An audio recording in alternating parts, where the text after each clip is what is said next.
Hi everyone, welcome to Chelsea Fan TV. Welcome back for another video. Today we're going to be talking about Chelsea's transfer business, or rather lack of transfer business in this winter window. What has been happening? Why are we not being proactive? Why is it so quiet? And why do we seem like we have a very clueless approach to addressing really obvious problems that we will need to find some sort of solutions to, because subsequently it will affect how the rest of the season unfolds, where we will finish, and it could be a very big missed opportunity. And at the moment it is looking that way. So welcome to the channel if you're new around here, guys. Make sure you're hitting the subscribe button and of course liking the video. Let me know your thoughts as I go through mine in this video. But before we get into it, I'm going to tell you about Stocks FC. This video today is brought to you by Stocks FC. Stocks FC is a very unique kind of football market for stocks, and it's basically you can buy stocks in your favourite football players, and if you have an eye for detail and you think there are certain uprising stars, you could go in for those or stick to the ones that you know do well, get you goals, assists, because that will help you do really well. So it's a great way to put your ball knowledge to the test and see how much you can do on there. And Stocks FC are giving away 5 free loan stocks as well. If you sign up, the description will have the link for you to click on, and there will be a QR code on screen here for you as well. So check it out, guys. It's a really great way to test your knowledge and follow the players closely, and it is linked and aligns perfectly with the live Premier League action as it happens, so you're immediately watching to see how your favourite players and those that you have chosen are doing. So check out Stocks FC, guys, link in the description, QR code on screen for you. Sign yourselves up and have some fun. But let's get straight into this video. Transfer business, huh?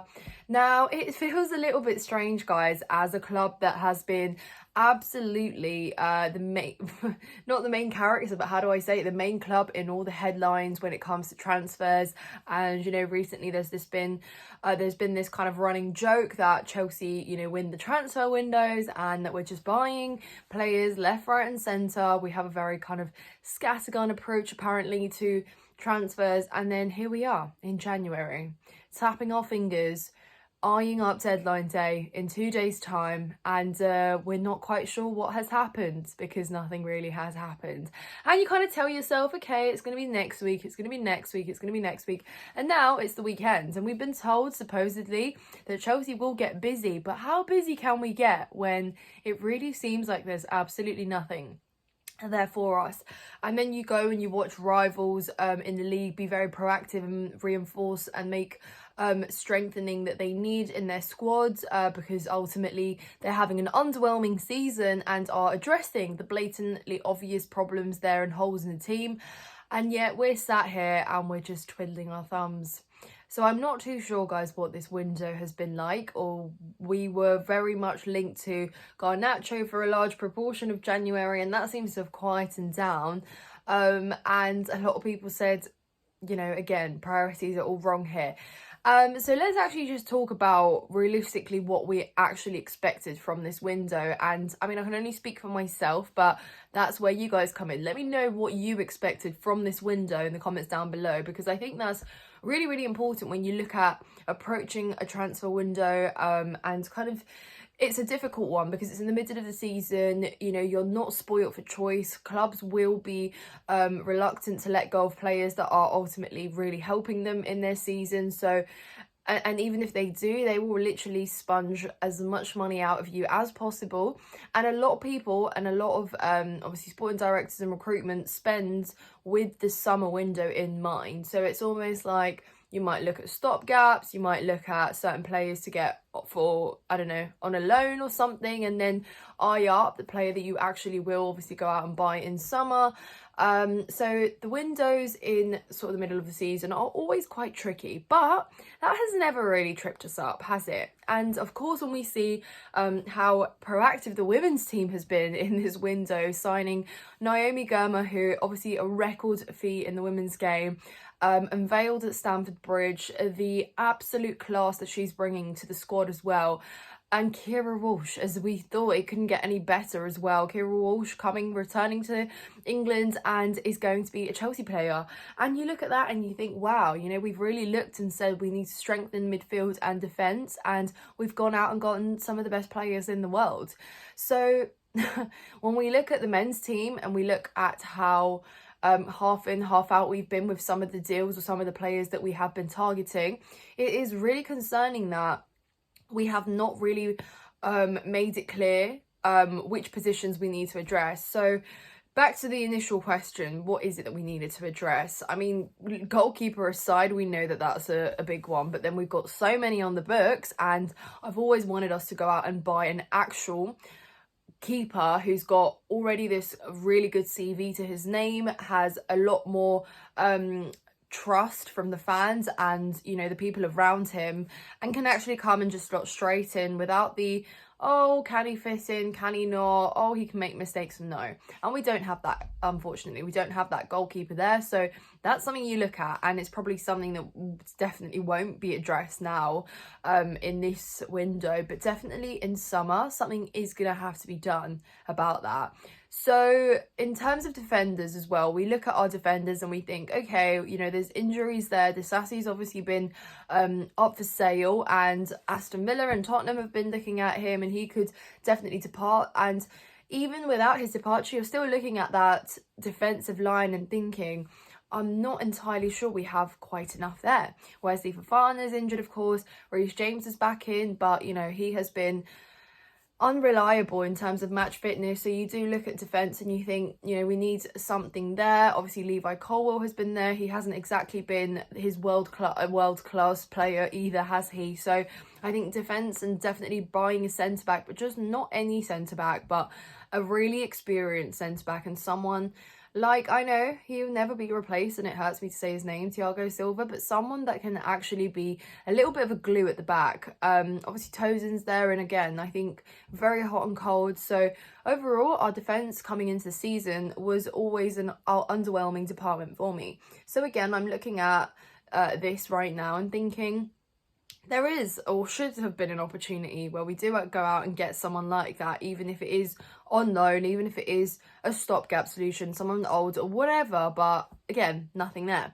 You look at midfield and you think, well, you don't actually need to go out and spend money really on a midfielder. You don't need to make an Enzo Fernandez 120 million deadline day signing either in winter, but you could recall options you have out on loan. You know, Andre Santos, Leslie Ogochukwu, you have the options there.